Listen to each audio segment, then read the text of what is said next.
This is Principles of Management, and today's discussion is about organizational economics and the power and politics schools.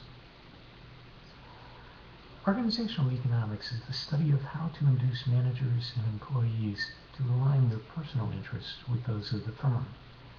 It considers the differences between goals and purposes of employees and the owners of firms, or in the case of not-for-profit or governmental organization, with those in the position of creating policies and regulations.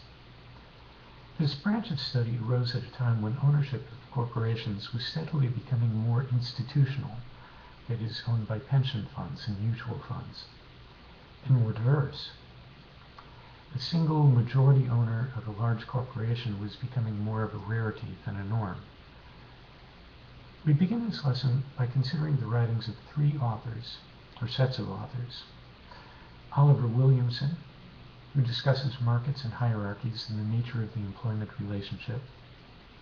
Michael Jensen and William Meckling, who discuss property rights, agency, and finance to develop a theory of ownership and structure of the firm. And Jay Barney and William Ucci, who begin the soon-to-be popular discussion of what forms the boundary of the firm and how it exchanges with the environment. Williamson's interest was in assessing the employment relationship, specifically that when workers acquire significant job-specific skills and related task-specific knowledge in the course of their employment. If a job entails something that is a non-transferable skill, that is, something that requires an understanding of how something can be accomplished with the tools and resources available only to the people within a specific company, and further, suppose it's not marketable to other firms, but it's an essential skill to the company. Well, how is this skill to be valued? What wage does it garnish? Jensen and Meckling conceptualized the relationship between an employer and an employee as a contractual one, and specifically one of agency. A significant step in that an agency relationship involves a delegation of duties, including handing off some decision-making authority to the agent. If both parties to the relationship are utility maximizers, there's good reason to believe that the agent will not always act in the best interest of the principal. As companies depart from the pre-industrial to industrial age model of the owner-manager to one where ownership is separated from management, that is, it's owned by pension funds and mutual funds, especially when the ownership is fractionalized, that is, there are many shareholders who make up the majority ownership, there's a tendency for professional managers to demand larger amounts of corporate resources for themselves. A corollary of this is that shareholders have to spend greater efforts monitoring the behavior of the CEO.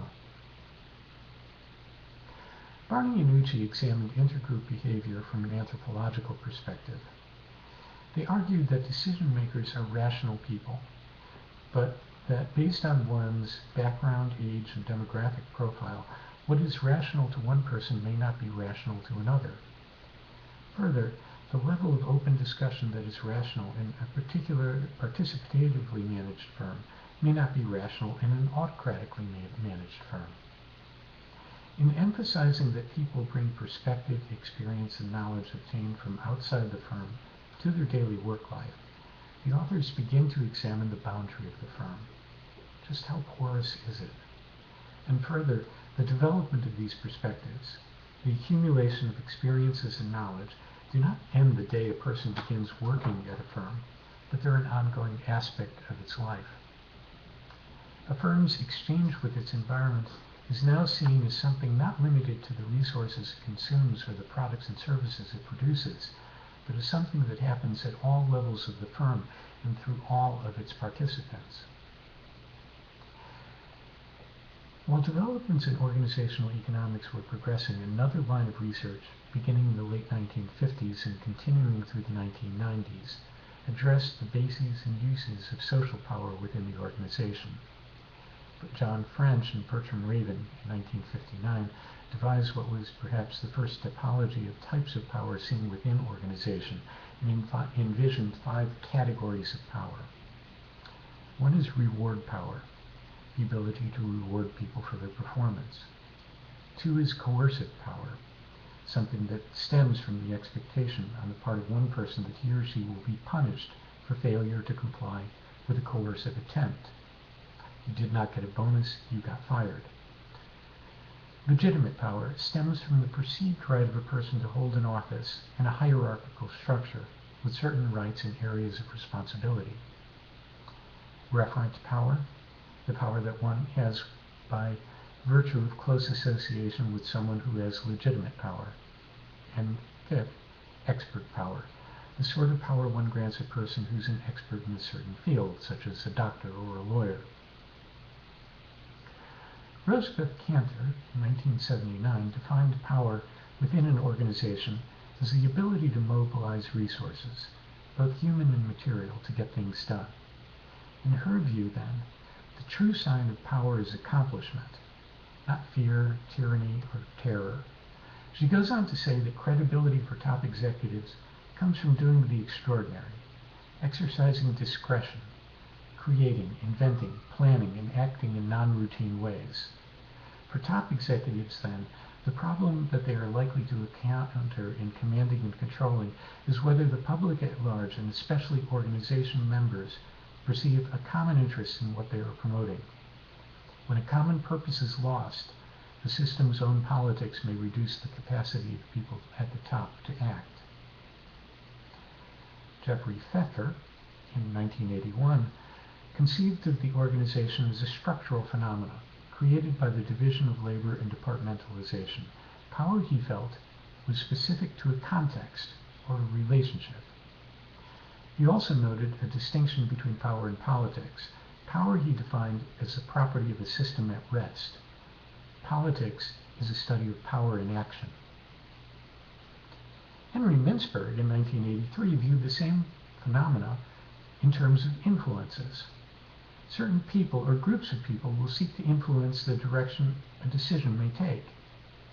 The bases of power lie in access to resources, to technical skill, or to a body of knowledge, but to be effective, these bases must be critical to the organization.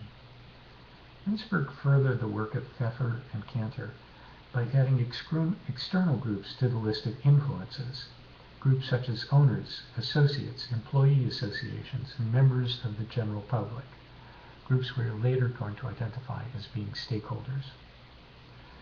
This group of authors and others in the school considered how individuals are able to influence or control the direction of the firm. Another group, one considering corporate culture, also attempted to explain organizational behavior, but not in terms of the conscious direction of one or more individuals. Instead, they delved deeper into the traits of an organization that are below the conscious, things that people assume to be true about the organization and the world around them, that constitute a pattern of behavior that is seldom questioned. And that group is what we will study in the next session, called organizational culture.